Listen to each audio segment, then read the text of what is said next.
Crystal Farley Targeted Individual, Part 3 of my targeting journey. I left off Part 2 discussing and returning from all these different states in my camper and coming back to my mother's. I did forget to talk about the last RV park that I'd stayed in, and that was in Oklahoma. And I was a victim of witchcraft. I did not even know witchcraft was really a thing or that there was really power to it. I was staying on Lake Tenkiller, and there's a lot of cliffs, really actually nice kind of RV spots where you can overlook the water. And it was during the week, so I had one of those nice spots available to me, and I chose one of those overlook spots for my camper.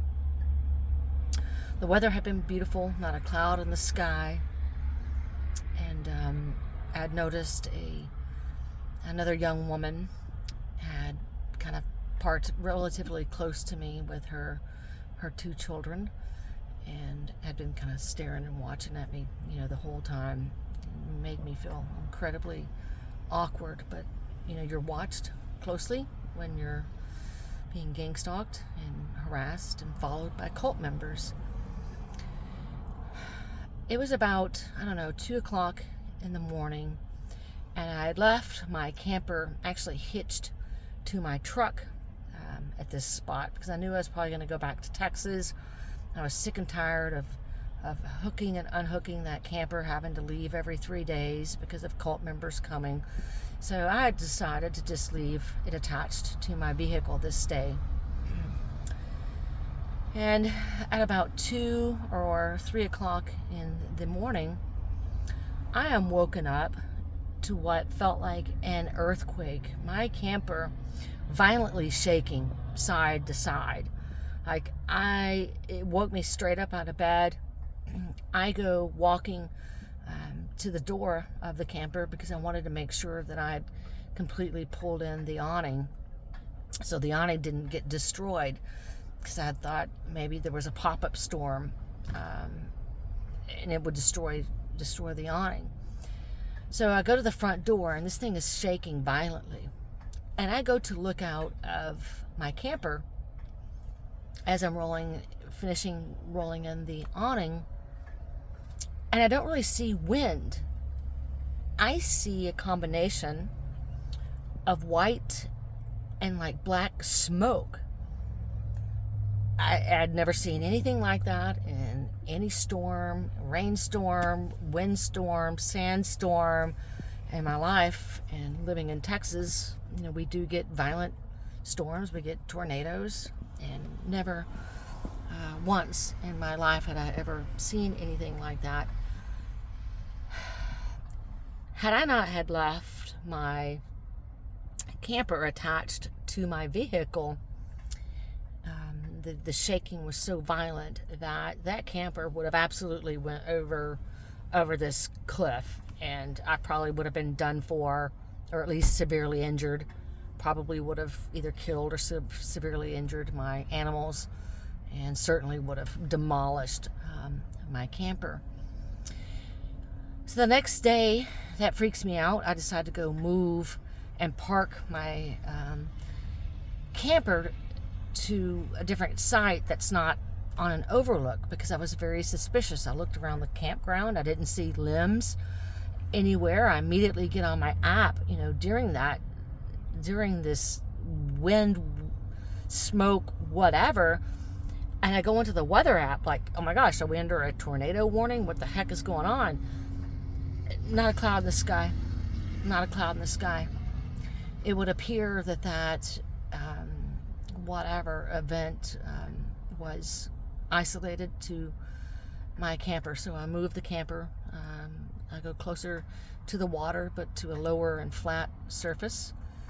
And I take my dogs down to the water so they can go and swim and play in the water. And this woman that I'm telling you about that had been watching me decides to also come down to the water with her two kids. They're playing in the water. And she's got a big bag, like a big like a kind of like an igloo, like a soft igloo bag that she's carrying with her, and she has it unzipped. It's left open. And what's weird is that my dog goes and wanders over to her bag because he smells something in her bag, and I see her with her nose in the bag, and I'm like, Sophie, get out of her bag, get away from there, come here. She pulls out a dead crab, like a giant crab that you would find on the beach of an ocean, a dead crab that you would find at the beach of an ocean, and brings it over to me.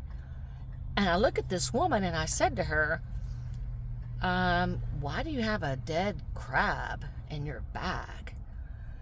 And she lies to me and tries to tell me it didn't come from her bag, that it came from beside her bag, despite the fact that I just watched my dog stick her nose in that bag and full on pull it out because I was mortified that she had gotten into her stuff.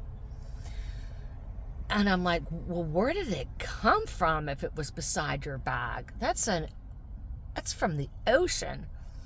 So she tries to lie to me and tell me that Lake Tenkiller has crabs in this lake. So at this point, I'm really starting to catch on, like, okay, everyone around me is playing me for a fool.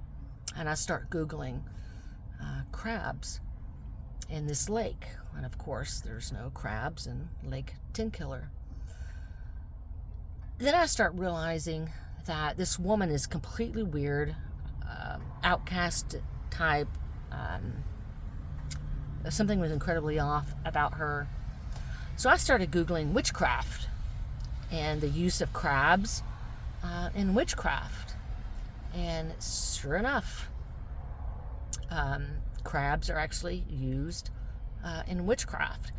And that was no storm that I was in. That was witchcraft. The black smoke, the gray smoke that was just swirling around, violently shaking my camper. So they actually tried to kill me and my animals with some form of witchcraft at a campsite in Oklahoma. And I mean, I've grown up, I've been to Oklahoma plenty of times, living on the other side of the border. Oklahoma is known for a lot of witchcraft, and this woman was from Oklahoma City, which is a very high population of Satanists. They have a very large satanic temple there in Oklahoma. So obviously I'm completely freaked out, and I ended up coming back to Texas, start having these issues, like I said, with my brother screaming at me, calling me names, doing all these horrible things, my mother not supporting me, my mother not posting on social media that I'm being sabotaged, my mother giving zero cares, and again, telling me all of a sudden that she doesn't believe in satanic cults, she doesn't believe that witchcraft exists, she doesn't believe in demons, doesn't believe in demon possession. She's literally not believing a word out of my mouth. That me, as someone who always had their ducks in a row, good career, able to provide for myself, college educated, I blew my own life up. So at this point, my son, I hadn't talked to my son, my last two exes, all my friends are gone, my career's blown up. My brother telling me they were going to come and get me, knew where I was, I'd be easy to find. So I decide, you know what, I'm done. I'm done. I called a friend and got probably 70, 80 Xanax from him, and drove actually back to Oklahoma, and with the intentions of committing suicide. I'm not a drinker, and I hadn't drank in years, and stopped and bought some vodka and went into a motel room and made the mistake of only getting one night and not putting the do not disturb on the door. But I took all of those Xanax, and then I drank a bunch of vodka. Did it. And apparently the cleaning crew from the motel found me unresponsive in the motel room with a body temperature of 93 degrees, which apparently is near death. Can't get much colder than body temperature than that and still be alive. So I was taken to Durant, Oklahoma, Durant Regional Medical Center, where I was actually gang stalked in the ICU. So I was in the emergency room on a ventilator for 4 days, near death. Then I was moved to the ICU unit, where, whatever, I was awake and aware. They had me on a drip. They had me on like an Ativan drip, I guess to keep me calm. But while I was in the ICU, I was gang stalked.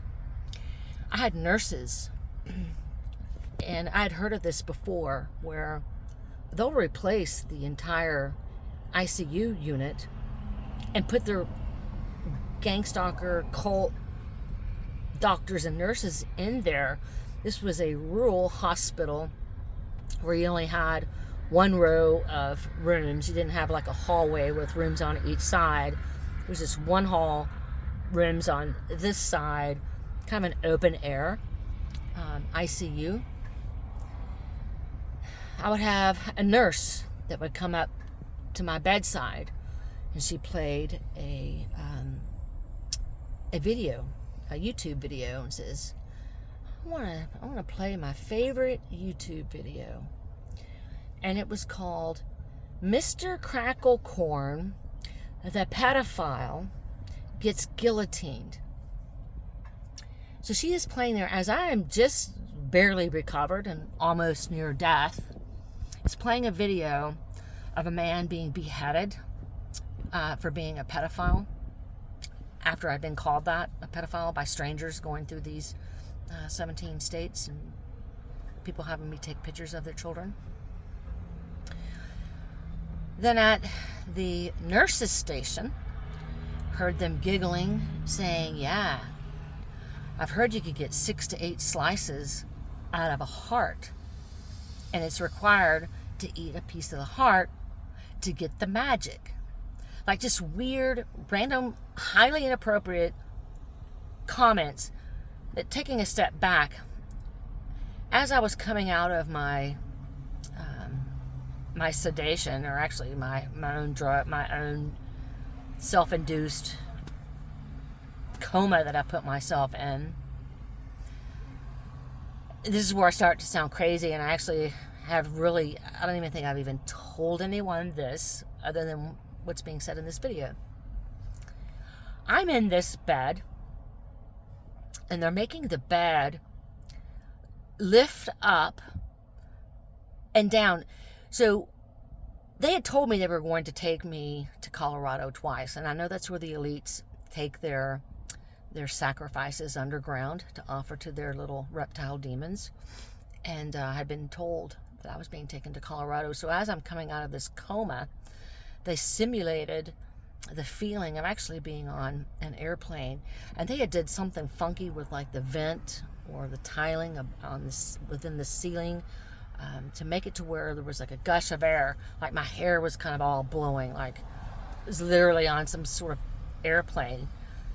And the nurse was saying, like, trying to mimic being a stewardess, saying, this is flight guillotine, like saying some of the weirdest things, to the point to where there was an elderly man. I never saw him, but I could hear him on the other, just because they would use curtains to separate. There were not actual room walls, there were curtains separating IC bed from another. And I heard him yelling, saying, it feels like we're on an airplane. What is going on? Like, I don't know what they did, where I was, what kind of simulation they put me through, whatever. It was, I don't know. I really have no explanation for how weird that is. And it's so weird that I haven't even told anybody about it, because I didn't want anybody to deem me as like being nuts. But there was something completely weird there. I had people saying that Crystal, they've been trying to kill you. Oh, but don't worry, they're going to kill you. So the nurses would say these things just outside an earshot of my bed, so I could still hear them, so they could scare the actual piss out of me. So I'm fully alert, wondering why no one of my family has come to visit me. And you'll hear targeted individuals talk about the use of holograms, which we're in times you're going to see holograms used extensively. In fact, Charlie Kirk was a hologram when he was shot. He was not killed. He was a hologram. He's Illuminati. He's a Satanist. I saw my mother in the hallway, didn't come into the room, creeping through, like in slow motion, kind of peeking into the room, but never coming in to the room. And I saw this happen twice. So it becomes time for me to be released from the hospital. And then, I asked my mom, I saw you. Why didn't you come into my bed, to my bedside? She tried to lie and say that she came in there every day and held my hand. Well, she didn't come into the ER. She never once came into the ICU to see me, despite saying that she drove there every day. Well, you were out. I came to see you every day. No, she didn't. And she was an actual hologram when I was in the ICU, given the appearance that she was there coming to peek in on me, yet never coming to my bedside when I was awake, because I saw her walking by. Hologram. Straight up hologram. And again, I really haven't told this story to anyone just because I didn't want to be deemed crazy. But it's sad, scary, demonic facts. My targeting instance and some of the things that I have seen, it's been like an episode of Black Mirror, which is kind of a sci-fi artificial intelligence messing with people on each episode. It's kind of what my life has been like ever since. So sadly, I didn't get successful taking my life because they found me and brought my body temperature up, and I guess unfortunately saved my life. My son not caring that I had just tried to kill myself, and I had never been suicidal for a second, for a day, never even crossed my mind. But I tried to kill myself because of my son, my mother, my brother, my last 2 exes, and because of all the horrific things being said about me and done to me. I tried to kill myself. So we ended up coming back to her house. I last maybe 2 days within the house before my brother starts being a monster again. So then I start sleeping in my truck in her driveway. And this is where he stops using the driveway, like if he needed to go run an errand for my mother. Instead of using the driveway that would drive kind of past my truck, being dramatic, he would drive all the way through the wheat field, acres out of the way to get to the driveway to avoid passing me in the highway. I get to the point to where, you know what, I can't take it. I'm not staying here. This is BS. Obviously, I'm not loved. They don't care about me. I'm being treated like a literal animal. So I had met another targeted individual on a group, and he invited me to come out to stay with him in Vegas. He turns out not to be a real TI. So I've had this happen a few times now. So I drive from Dallas all the way to Las Vegas to under the guise of safety and a place to stay. I get there. I have no money when I get there. I used every last penny that I had to get there. So once I get there, and it took 3 days to get there, he tells me he's up and deciding that he's not going to be staying in Vegas anymore, and then I needed to go back to Texas. So I was gang stalked to get me to drive all the way out there, to then have to like hustle up money to be able to drive back to Texas. So I come back to Texas. I go back to staying in my mom's driveway. Then I met a woman off TikTok that claimed to be a targeted individual that offers me a place to stay with her and her male friend in southern Illinois. So I drive from Texas to southern Illinois under the guise of having a place to stay.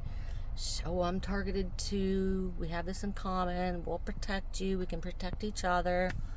Well, it turns out I had to leave there.